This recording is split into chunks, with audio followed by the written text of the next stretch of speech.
South ఇండియాలోని అతి తక్కువ ధరలకి రత్నాలనందించే ఏకైక సంస్థ 6JVR. నమస్తే, నేను Keshav. Welcome to Suman TV. అమెరికాలో డొనాల్డ్ ట్రంప్ 2.0 స్టార్ట్ అయింది. సంచలన నిర్ణయాలతో ఆయన తీసుకున్నటువంటి మొదటి సంతకాలే వివాదాస్పదం అయ్యాయి, ప్రపంచవ్యాప్తంగా చర్చనీయాంశాలు అయ్యాయి. మరీ ముఖ్యంగా సిటిజన్షిప్ పైన కొత్త ప్రభుత్వం తీసుకునేటువంటి నిర్ణయాలు ఏ విధమైనటువంటి ప్రభావం చూపించబోతున్నాయి ఎన్ఆర్ఐస్ పైన, ఇదే చర్చ ఇప్పుడు మీడియా మొత్తంలో కనిపిస్తున్నటువంటి పరిస్థితి. ఒకసారి మనం మాట్లాడి ఈ వివరాలు తెలుసుకునేటువంటి ప్రయత్నం చేద్దాం. Global Telangana association founder and chairman Vishweshwar Reddy Kalvala మనతో పాటు ఉన్నారు. విశ్వేశ్వర్ రెడ్డి గారు నమస్కారం. నమస్కారం. డొనాల్డ్ ట్రంప్ బాధ్యతలు తీసుకున్న వెంటనే ఆయన తీసుకున్నటువంటి నిర్ణయాల్లో చాలా కీలకమైనది. అంటే ఫస్ట్ నుంచి కూడా ప్రచారం జరుగుతుంది గట్టిగా, H1B వీసాల గురించి, సిటిజన్షిప్ పైన, ఇమ్మిగ్రేషన్, నాన్ ఇమ్మిగ్రేషన్ రూల్స్ పైన చాలా మార్పులు చేర్పులు ఉంటాయని. అయితే ఏకంగా సిటిజన్షిప్ బై బర్త్ అనేటువంటి కాన్సెప్ట్కి కొత్త అర్థం ఇవ్వబోతున్నారు ట్రంప్ అనేది అందరూ చెప్తున్నటువంటి మాట. ఇప్పుడు ఈయన తీసుకున్నటువంటి నిర్ణయం వలన భారతీయుల పైన కానీ, లేదా ఇప్పుడు ఆల్రెడీ అక్కడ సెటిల్ అయిన ఉన్నటువంటి ఇతర దేశాలకు చెందినటువంటి పౌరులు అమెరికా పౌరసత్వాన్ని తీసుకున్న వాళ్ళపైన ఎలాంటి ప్రభావం చూపిస్తుంది? అందరికీ నమస్కారం. సుమన్ టీవీ ప్రేక్షకులకు ప్రత్యేకంగా ఈ అవకాశం ఇచ్చి అమెరికా ట్రంప్ అడ్మినిస్ట్రేషన్ లో జరుగుతున్న విషయాలను తెలుసుకోవడానికి ఒక అవకాశం దొరికింది. బేసికల్ గా ఇప్పుడు ట్రంప్ 2.0 అని ఇప్పుడే మీరు మాకు చెప్పిండ్రు. సో టిపికల్ గా ట్రంప్ 2.0లో ఆయన చాలా క్లియర్ గా చెప్పారు legal immigration and illegal immigration పైన. సో ఇల్లీగల్ ఇమిగ్రేషన్ లో ఏ రకమైన చేంజెస్ రాబోతున్నాయని కూడా ఎలక్షన్ల కంటే ముందు చెప్పారు. దానికి నిబద్ధతతో ప్రెసిడెన్షియల్ స్పీచ్ లో when become a president and after the oathing ceremony తర్వాత ప్రెసిడెన్షియల్ స్పీచ్ లో ఏ టైప్ ఆఫ్ యాక్షన్స్ అని తీసుకోబోతుంటూ చెప్పారు. వాటిలలో కూడా మనకి విన్న వాళ్ళందరికీ చాలా క్లియర్ గా తెలిసిపోతుంది what kind of planning is doing. Especially మన వాళ్ళందరికీ F1 స్టూడెంట్ రూపకంగా కానీ H1 స్టూడెంట్ రూపకంగా కానీ అమెరికా వచ్చే వాళ్ళు చాలా మంది ఉంటారు. అదే విధంగా H1 లో F1 లో వచ్చిన తర్వాత పెళ్లిళ్ళు చేసుకున్న తర్వాత అందులో వాళ్ళకి పిల్లలు పుడితే ఇప్పటి వరకు ఉంటున్న హిస్టరీ ప్రకారం అయితే అందరికీ బై బర్త్ సిటిజన్షిప్ వస్తుంది. బట్ ఇక్కడ ఇప్పుడు పెట్టబోయే అంటే ఏదైతే ఎగ్జిక్యూటివ్ ఆర్డర్ ద్వారా ఏ రకంగా తీసుకొస్తారంటే ఇద్దరిట్లో ఒకరైనా సిటిజన్ అని ఉండాలి, లేదంటే గ్రీన్ కార్డ్ హోల్డర్ అయినా ఉంటే తప్ప వాళ్ళకి బర్త్ సిటిజన్షిప్ రాదు అనేది ఇప్పటి కొత్త లా ప్రకారం. బేసికల్ గా ఇప్పుడున్న రూల్ ప్రకారం అయితే సిటిజన్షిప్ లో 2 రకాలు ఉన్నాయి. Naturalisation citizenship, by birth citizenship. By birth citizenship లో ఏదైతే ఉందో ఒకప్పుడు there is no rule anybody who can born in the mainland of America, they are eligible to become a US citizen by birth. Okay. Now, according to the new law, what he is saying is either one of the person, wife or husband గానీ ఎవరైనా కానీ ఒకరు US citizen అయి ఉండాలి, లేదా green card holder అయితే కానీ వాళ్ళకి బర్త్ సిటిజన్షిప్ రాదు. సో దీని వల్ల ఏమైతుందంటే ఇది బిగ్ డిబేటబుల్ సబ్జెక్ట్. ఎందుకంటే ఇది పుట్టిన వాళ్ళకి ఈవెన్ ఇప్పుడు H1 మీద వచ్చినా కానివ్వండి, F1 మీద రూపకంగా కానీ మన వాళ్ళు చాలా మంది యూఎస్కి వస్తుంటారు. వచ్చిన వాళ్ళకి పుట్టిన పిల్లలకి ఏ రకంగా వాళ్ళ సిటిజన్షిప్ ఇవ్వాలనేది ఒక బిగ్గెస్ట్ ప్రాబ్లం. సో దాని గురించి మనం చూడాలంటే ఈ వాళ్ళకి పుట్టిన పిల్లలు ఏ రకంగా ఇమిగ్రేషన్ స్టేటస్ వస్తుందని కూడా మ్యాటరే కదా. మళ్ళీ వాళ్ళని ఏ స్టేటస్ లో ఉంచడం అనేది పుట్టిన పిల్లలకి ఇండియా అంటే ఇప్పుడు మీరు చూస్తే దుబాయ్ లో కానివ్వండి, వేరే గల్ఫ్ కంట్రీలో కానివ్వండి, ఏ రకంగా ఉంటుందంటే వాళ్ళు ఇండియన్ సిటిజన్షిప్ తీసుకుంటారు. బట్ ఇండియన్ సిటిజన్షిప్ తీసుకున్నా కూడా వాళ్ళకి ఇమిగ్రేషన్ స్టేటస్ ఏంటి అనేది మ్యాటర్. సో దుబాయ్ లో కానీ అక్కడ కానీ వాళ్ళు అక్కడ టెంపరీ స్టేటస్ ఉంటుంది కాబట్టి చేయొచ్చు. ఇక్కడ ఏంటంటే సపోజ్ H1, H4 ఉన్నది అనుకోండి, వాళ్ళ అబ్బాయి అమ్మాయి పుడితే వాళ్ళకి డిపెండెంట్ కింద H4 వీసా రావాల్సి వస్తుంది. సో అయితే ఈ లా ఇంకా దీని మీద మళ్ళీ కోర్టుకి వెళ్ళే అవకాశాలు కూడా ఉన్నాయి.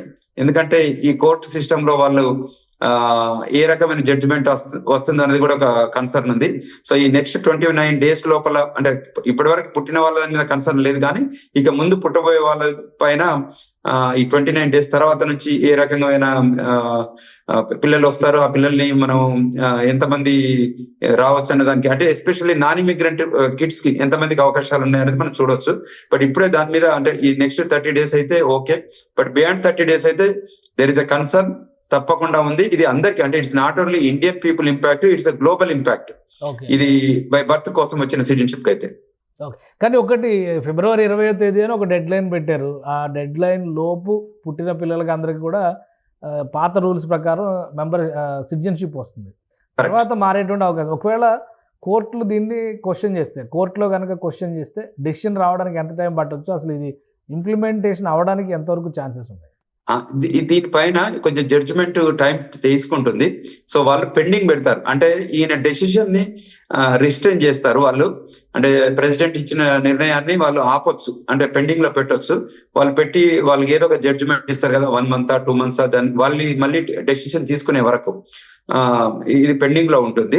సో అంటే చాలా పెద్ద సబ్జెక్ట్ కదా ఇది, ఎందుకంటే సిటిజన్షిప్ బర్త్ రైట్ నే మనం ఆపేస్తున్నాం కదా, బై బర్త్ ఆ కంట్రీలో పుడుతున్న దాన్ని ఆపేస్తున్నాం కాబట్టి.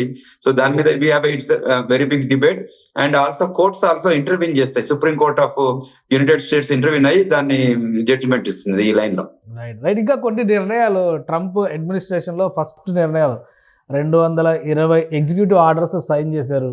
అందులో కీలకమైన ఈ వరల్డ్ మొత్తాన్ని ఇంపాక్ట్ చూపించేవి కూడా ఉన్నాయి. WHOకి ఫండింగ్ ఆపేయాలి, అందులో నుంచి బయటకు వచ్చేయాలని డిసైడ్ చేశారు. అలానే కెనడాకి సంబంధించి, మెక్సికోకి సంబంధించినటువంటి ప్రోడక్ట్స్ పైన ట్యాక్సేషన్ పాలసీలను చేంజ్ చేస్తున్నారు. సో ఇవన్నీ ఏ విధంగా ఎఫెక్ట్ చేస్తాయి అమెరికా ఎకానమీని కానీ, గ్లోబల్గా అమెరికా ఇమేజ్ని కానీ ఏ విధంగా ఎఫెక్ట్ చేసే అవకాశం ఉంది? తప్పకుండా ఇవి ఇంపాక్ట్ అవుతుంటుంది, ఎందుకంటే వాళ్ళు అంటే Trump always said America great again. So in the interest of the America great again context లోనే ఎకనామిక్ పాలసీస్ ఏంటంటే లాస్ట్ 4 years లో ఎకనామిక్ గా ఇష్యూ ఉంటాయి, మంచి పోస్ట్ పాండమిక్ రెసెషన్ ఉండడం వల్ల కొంచెం ఇబ్బంది ఎదుర్కొన్న మాట వాస్తవం. ఎందుకంటే అది గ్లోబల్ పాండమిక్ కాబట్టి ఎకనామిక్ ఇబ్బంది ఉండే. సో ఇప్పుడు ఆయన ఇక్కడ నుంచి బాగా ఫ్యూచర్ ఉండబోతుంది, ఎంప్లాయ్మెంట్ ఆపర్చునిటీస్ బాగా ఉండబోతున్నాయి. యుఎస్ బెస్ట్ ఇంట్రెస్ట్ అంటే బిజినెస్ ఇంట్రెస్ట్ లోనే పనిచేయబోతుంది అని చెప్పారు. తర్వాత కొన్ని ఈ డ్రగ్ కార్టెల్ గురించి కూడా సీరియస్ గా ఆయన మెసేజ్ ఇచ్చారు. అదేవిధంగా పనామా కెనాల్ గురించి కూడా వాళ్ళు మెసేజ్ ఇచ్చారు, మీ అందరూ విన్నారు కూడా దాని గురించి. సో అదేవిధంగా గ్లోబల్ వార్మింగ్ కానీ, గ్లోబల్ మైగ్రేషన్ ఇష్యూస్ కానివ్వండి, రకరకాల ఇష్యూస్ ఇంకా చాలా వాటి మీద ట్రంప్ అడ్మినిస్ట్రేషన్ మాత్రం చాలా సీరియస్ గా ఉన్నారు, స్ట్రిక్ట్ ఉన్నారు. అంటే ఏదైనా అమెరికన్ ఇంట్రెస్ట్ లో నేను పనిచేస్తాను, నాకు అంటే బయట కంట్రీస్ ఇంట్రెస్ట్ నాది కాదు, అమెరికన్ సిటిజన్స్ కి ఏదైతే బెస్ట్ కాబోతుందో దాని వైపే నేను పనిచేస్తానని చాలా క్లారిటీగా మెసేజ్ ఇచ్చారు. ఆ లైన్ లో తీసుకున్న కొన్ని నిర్ణయాలు గ్లోబల్లీ కొంచెం ఇంపాక్ట్ఫుల్ అనాలిసిస్ అవుతుంటుంది. ఫారిన్ కంట్రీ పాలసీ కానివ్వండి, ఎక్స్టర్నల్ అఫైర్స్ కానివ్వండి, పబ్లిక్ పాలసీలో కానివ్వండి, కొంచెం మళ్ళీ డిబేటబుల్ ఉంటుంది. సో దాన్ని డిస్కస్ చేస్తుంటారు. కానీ అమెరికన్ పౌరులకు మాత్రం వాళ్ళ బెస్ట్ ఇంట్రెస్ట్ లోనే వాళ్ళు ఈ డెసిషన్ తీసుకున్నారని మనం అనుకోవచ్చు. సో ఇంకొకటి, ఇప్పుడు ఆల్రెడీ అమెరికా కొన్ని ఫైనాన్షియల్ ఇష్యూస్లో ఉంది, అన్ఎంప్లాయ్మెంట్ ఇష్యూస్లో ఉంది, అలానే స్కిల్స్కి సంబంధించి H1B వీసాలు పెంచుతారు అనేటువంటి చర్చ నడుస్తుంది. వీటన్నిటికీ తోడు ఇండియా నుంచి వెళ్ళి సెటిల్ అయినటువంటి సెటిలర్స్ ఇంపాక్ట్ కూడా అమెరికన్ ఎకానమీ మీద చాలా ఉంది. ఈ ఫస్ట్ ఫేజ్ డెసిషన్స్ వలన ఇండియన్ కమ్యూనిటీకి ఎలాంటి ప్రభావం చూపించే అవకాశం ఉంది? చాలా మంచి క్వశ్చన్ అడిగారు. ఇందులో ఏంటంటే మన వాళ్ళు అంటే టిపికల్ గా ఇప్పుడు అంటే ఇండియా ఒకటే కాదు, అంటే మైగ్రేషన్ అయితే అమెరికాకు అన్ని కంట్రీస్ నుంచి వచ్చారు. సో మన వాళ్ళు ఒక 1% ఉంటారు, ఒక 4 million which is 40 lakhs of Indian population ఉంటుంది, ప్లస్ ఆర్ మైనస్.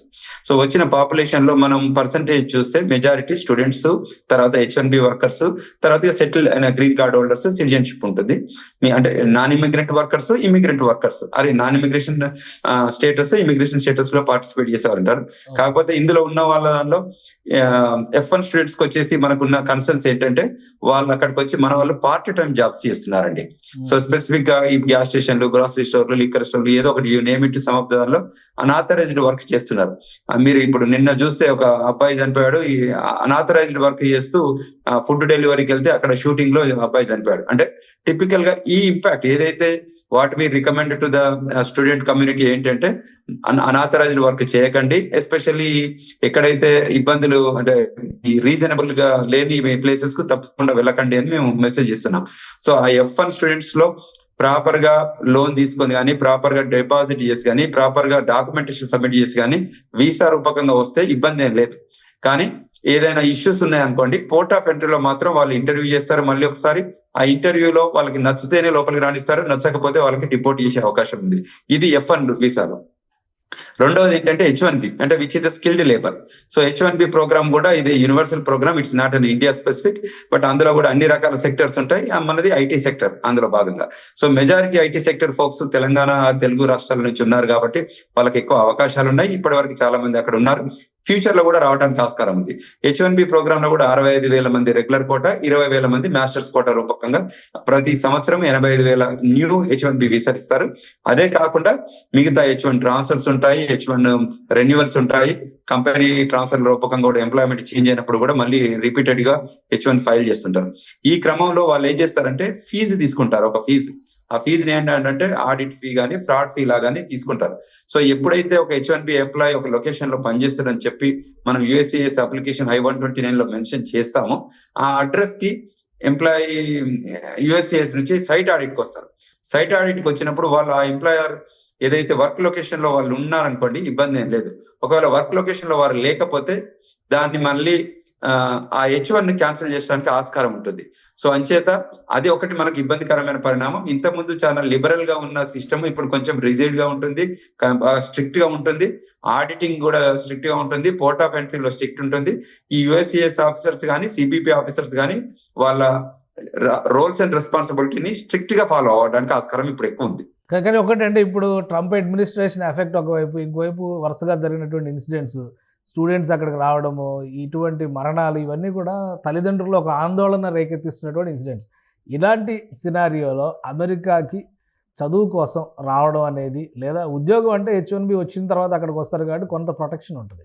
బట్ చదువు కోసం వచ్చేటువంటి విద్యార్థుల విషయంలో ఎలాంటి జాగ్రత్తలు తీసుకోవాలి, అసలు అటువైపు చూడాల్సిన అవసరం ఉందా లేదా? ఎందుకంటే కెనడాలో ఒక సమస్య ఉంది, అమెరికాలో ఒక సమస్య ఉంది, ఆస్ట్రేలియాలో ఇంకో సమస్య వస్తుంది. సో విదేశీ విద్య అనేది ఇప్పుడు చాలా భారంగా మారుతుందనేటువంటి సంకేతం మన విద్యార్థులకు మరీ ఎక్కువగా కనిపిస్తుంది. మీరు ఏం సజెస్ట్ చేస్తారు? మీరు గ్లోబల్ తెలంగాణ అసోసియేషన్ తరఫున ఇలాంటి ఇష్యూస్ని చాలా వరకు అడ్రస్ చేస్తూ ఉంటారు. సో మీరు ఇక్కడ చెప్పేటువంటి సలహా ఏంటి?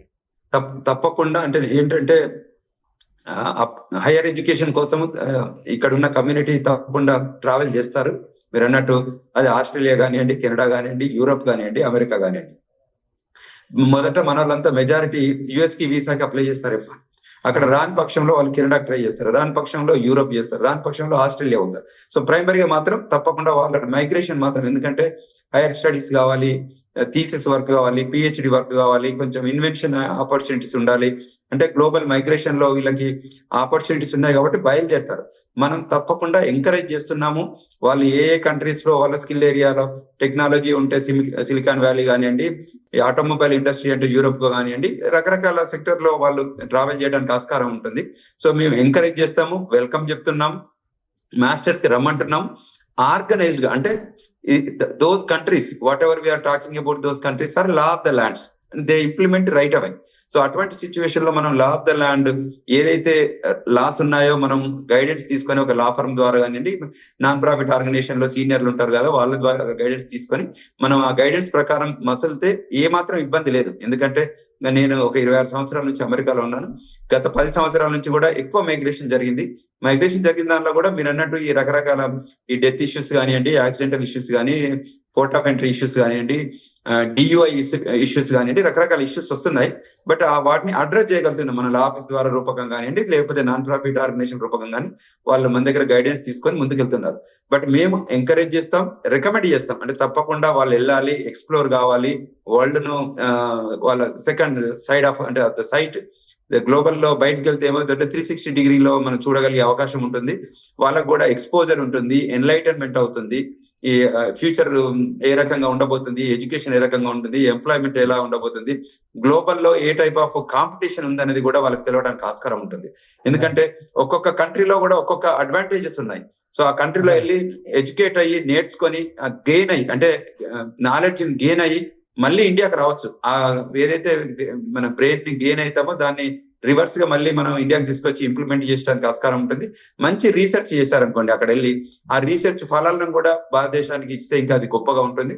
సో అంచేత మేము విద్యార్థులకు పద్ధతి ప్రకారం పడాల్సిన అవసరం లేదంటారు. అయితే తప్పకుండా ఆందోళన పడాల్సిన అవసరం లేదు, గైడెన్స్ తీసుకోమని చెప్తాను. తప్పకుండా మీరు ఎక్కడికి వెళ్ళినా మంచిగా, ఇప్పుడు సుమన్ టీవీ ద్వారా ఎన్నో రకాల మీరు వీడియో రూపకంగా కానీ, కౌన్సిలింగ్ రూపకంగా కానీ, అడ్వైజర్స్ కానీ, సెమినార్స్ రూపకంగా కానీ, ఇంటెలెక్చువల్ రూపకంగా మీరు కలెక్ట్ చేసి ఇస్తున్న దాన్ని వాళ్ళు వ్యూ చేయడం కానీ, దానిలో ఏమైనా క్వశ్చన్స్ ఉంటే మీ బాటోళ్ళ మా బాటోళ్ళ దగ్గరికి వచ్చి గైడెన్స్ తీసుకోవడం వల్ల కానీ మనం ఆర్గనైజేషన్ ఇవాళ గ్లోబల్ తెలంగాణ కూడా ఒక 43 కంట్రీలలో ఉంది. సో ఏ కంట్రీకి వెళ్లాల్సి వచ్చినా, ఏ కంట్రీకి ఎంప్లాయ్మెంట్ రూపకంగా వెళ్ళినా, ఎడ్యుకేషన్ రూపకంగా వెళ్ళినా, బిజినెస్ రూపకంగా వెళ్ళినా వాళ్ళకి గైడెన్స్ ఇవ్వడానికి మనకు అక్కడ సీనియర్స్ ఉన్నారు ఆ కంట్రీలో. మనకి ఇంతకంటే ముందు 10 సంవత్సరాలు కానీ, 20 సంవత్సరాలు కానీ, 40 సంవత్సరాల నుంచి మైగ్రేట్ అయిన ఎన్ఆర్ఐ కమ్యూనిటీ ఉంది కాబట్టి వాళ్ళ దగ్గర నుంచి వెళ్ళి సలహాలు సూచనలు తీసుకొని ఆ లా ఆఫ్ ద ల్యాండ్ ఏవైతే లీగల్ అప్లికేషన్స్ ఉన్నాయో దాన్ని ఫాలో అవుతే ఏ మాత్రం ఇబ్బంది లేదనేది నా విజ్ఞప్తి. Right. Thank you Visweswara Reddy గారు, మీ అభిప్రాయాలు తెలియజేసినందుకు.